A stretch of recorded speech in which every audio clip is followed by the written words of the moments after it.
A man with an angry look approached us when we arrived at our destination somehow. It was the father of my fiancée. He was staring at the old pickup truck we had just hopped out of with a suspicious gaze. Realizing that I was his daughter's fiancée, he suddenly started yelling at me. But the moment he took a good look at my face, he turned pale. My name is Kevin Bartlett. I come from a dairy farming family, a tradition that traces back to my great-grandfather's time. We kept sheep and cows, and ever since I could remember, I would help my parents with their work. My parents started their work early in the morning, so the only time I could help was after school once I got home. From feeding the animals to dealing with manure and washing their bodies, the tasks were arduous but rewarding. My father was proud of his job. We can live here because we have this land. It's our duty to protect it. Hearing those words, I naturally accepted that I would take over the family business someday. In the meantime, we often had visitors. My parents were quite social, so a variety of people came over. Among those was an uncle. He was my father's brother. Unlike my father, my uncle had no interest in dairy farming and moved out on his own after high school. He started a company with his college friends, and it has since grown to be listed on the NYSE. I didn't really like my uncle's somewhat arrogant demeanor, so when he visited, I would give him a quick greeting and then go hang out with the cows and sheep. My uncle had 2 daughters. We used to play together a lot. The eldest one was 3 years older than me, and the younger one was the same age as me. However, as they grew older, the elder daughter stopped coming to the barn. She disliked the smell of cow and sheep manure. I remember her holding her nose. Then one day, she finally couldn't stand it any longer and threw up. I can't stand this place. It seems this became a trauma for her, and she stopped coming near the barn and eventually stopped visiting our house altogether. Instead, the younger daughter would come to play at our house, seemingly unfazed by anything. Her name was Emma.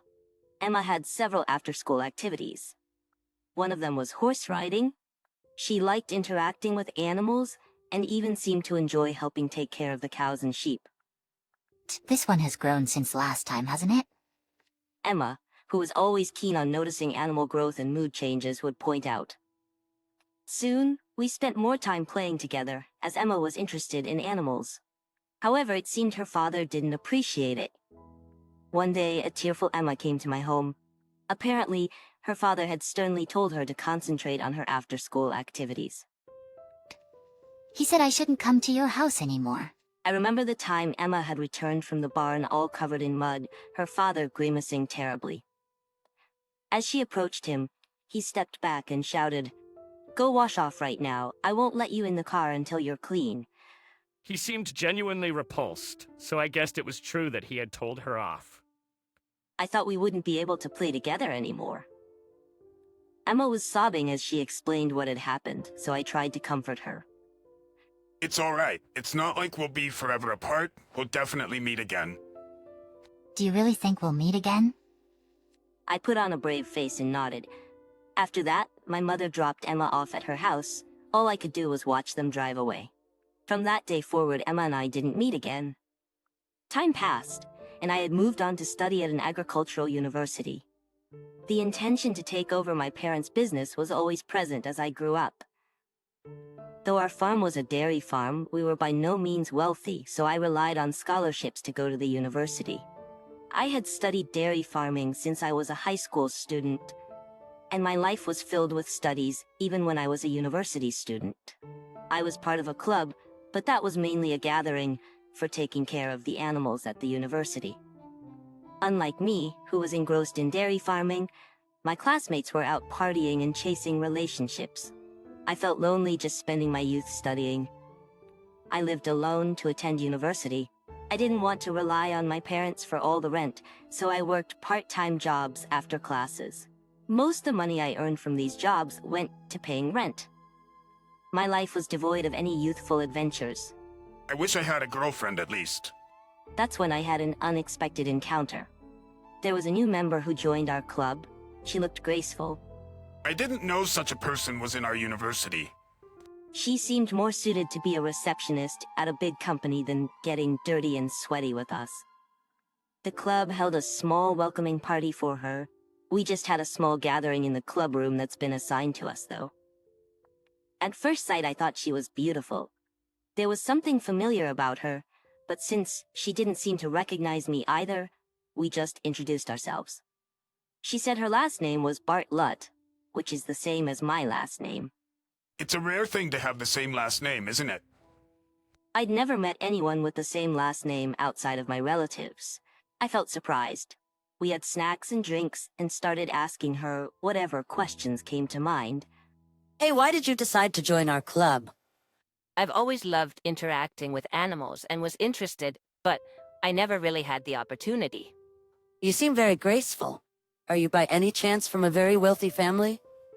My father runs a business, but it's more of a small to medium company, nothing too grand. No way, so you're a CEO's daughter? Alrighty, question time. Do you have a boyfriend?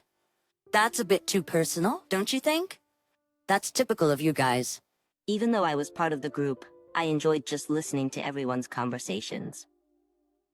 Ms. Bartlett's responses were well composed, and I could sense her sophistication.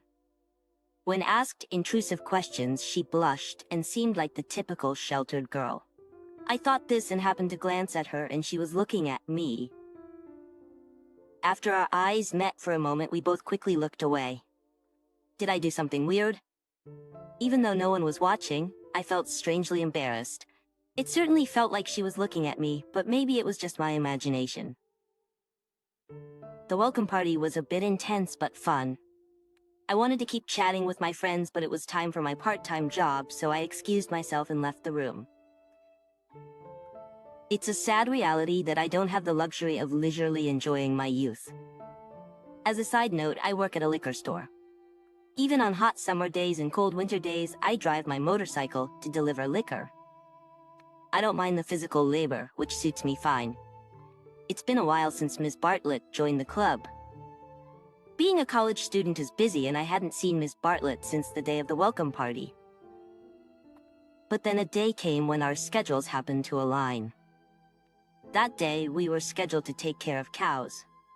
I worked skillfully as I'm used to it. A woman in the group asked me for help because they were short-handed that day. There aren't many girls today. Can we ask for your help? It wasn't a particularly hard job, so I agreed to help. While I was concentrating on my work, I felt someone approaching. When I turned around, there stood Miss Bartlett all by herself. You're quite good at it, Miss Bartlett. I find it a little confusing because we have the same last name. Just call me Kevin, everyone else does. People often call me like that. All right, I'll call you Kevin then. Saying this, she heads towards where the hay is stacked and takes a full-on dive into it. With her whole body sinking into the hay, she ends up covered in it from head to toe, including her beautiful hair. Miss Bartlett? Caught off guard by her sudden action, she starts to explain to me. I used to play like this at a friend's house when I was little. I like the smell of hay. Come to think of it, Emma used to love diving into the hay too. We had lost touch, but we made a promise that we'd meet again someday. Although I had forgotten about it, I also made a promise with her. Indeed, we made a childhood promise while both of us were crying our eyes out. Come to think of it, Miss Bartlett does remind me a bit of Emma. The boy's name was Kevin. As she said this and looks at me, her eyes are reminiscent of the girl I used to play with back in the day. No, it's not just a resemblance, it's her. Are you Emma? It took you too long to realize. I recognized you the moment we met. I didn't recognize you because you've become so beautiful. Facing Emma's accusatory gaze, I couldn't help but speak the truth. You've become good at flattery? She twirled her hair with her fingertips, perhaps out of embarrassment. It's a habit of hers since long ago. We ended up in the same university. Although Emma's dad had wanted her to work in his company, she had always desired to work with animals. I won't approve it. Her father wasn't supportive, but her mother encouraged her. And she's living on her own. Her mom sent her some money for living expenses, but she works part-time to avoid depending on them as much as possible. Even though she's graceful and intelligent, she doesn't put on airs. Perhaps that's because she's been through some struggles. We began visiting each other's houses as we found common ground and became closer. At first, we were just friends, but we could no longer interact in the same innocent way we did as children. That's because we both had feelings for each other that we couldn't ignore. One day, when she came to visit my apartment, I gathered up my courage and asked her to go out with me. I'm happiest when I'm with you, Emma. Will you be my girlfriend? I spoke honestly, without embellishments. Her reply came instantly. I want to be with you too, Kevin. Let's spend more time together. Overjoyed, I hugged her immediately, Let's spend happy time together. and so we officially started dating. Our relationship proceeded smoothly from there. We were living together, discussing our future and all. Speaking of which, I had decided to take over my family business, and I had shared this with her. Emma expressed her intent to walk this life with me, even offering to help me with the business. I was overjoyed and immediately informed my parents about it. It's no wonder to think you would end up with Emma. You two have been close since you were kids. But what about marriage? While they were happy about us dating, they seemed keen to know what lay beyond.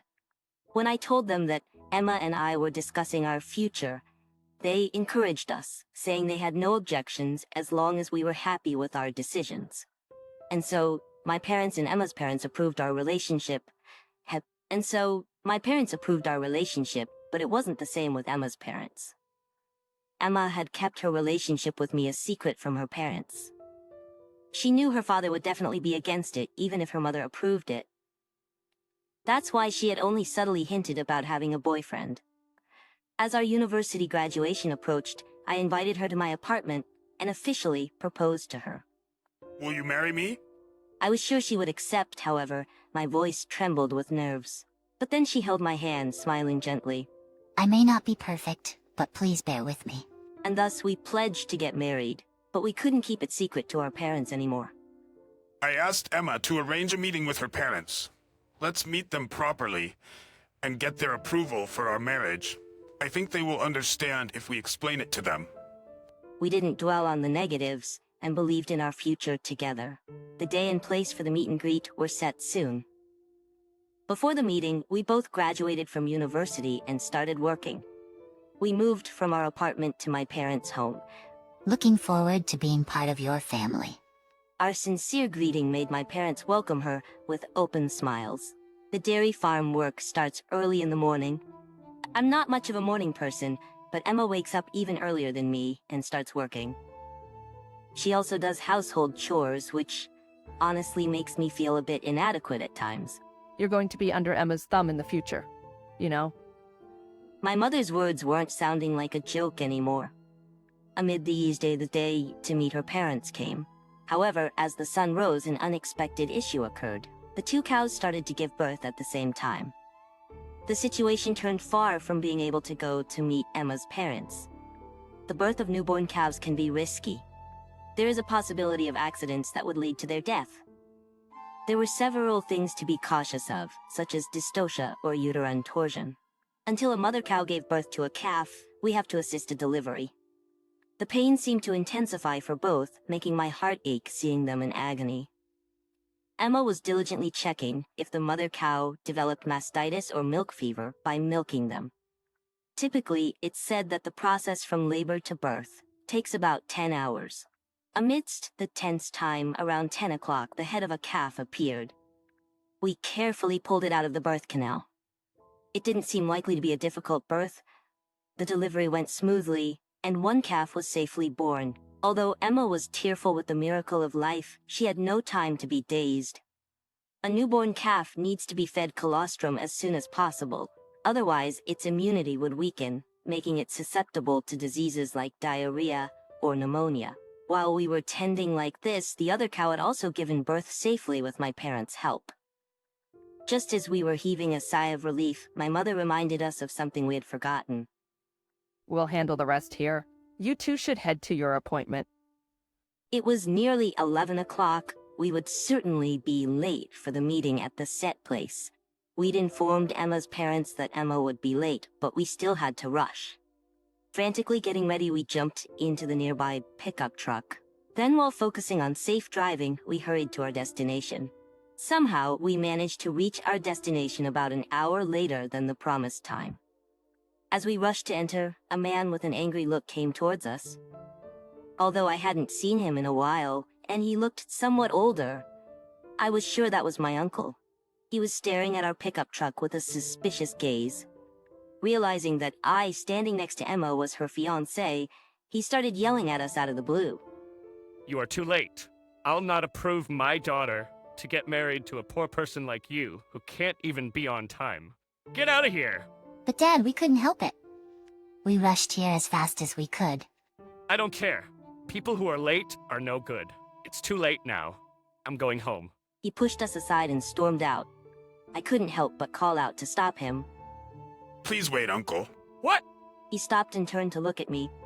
Upon seeing my face, he turned pale. Are you Kevin? It's been a long time, Uncle. I'm sorry for being late. Can you please wait before you leave? But he ignored my words and looked at Emma. Do you want to marry him and work at the dairy farm? You would find plenty of good men if you worked at my company. I want to be with him. I want you to approve our marriage. Even Emma begged him. He adamantly refused to approve. No, I won't approve you to marry him. With that, he hastily got into his car and drove off. Emma's mother, who arrived later, apologized to me with a remorseful look. I'm sorry. Please don't take it personally. He's just worried about his daughter's future in his own way. All I could do was nod. Our marriage wasn't approved, and even after trying to discuss it, we hit a brick wall. We couldn't even have a chance to meet him. Then one night, suddenly, a scream echoed through our property late at night. I thought it was a burglar, because the voice was unfamiliar. I hurriedly turned on the lights around the house and rushed towards the sound. There was a man crouching there. When I shone my flashlight at him, I saw that it was my uncle, and this was the barn where we kept our cows. I wondered why he was here and why were the cows so agitated. Since the cows were about to charge at him, the whole family rushed out to rescue him. He seemed to have severely injured his leg. He seemed to have severely injured his back and called for an ambulance. We provided first aid while waiting for the ambulance. Then he was taken away in the ambulance. The police were also notified about the incident and it became a major issue.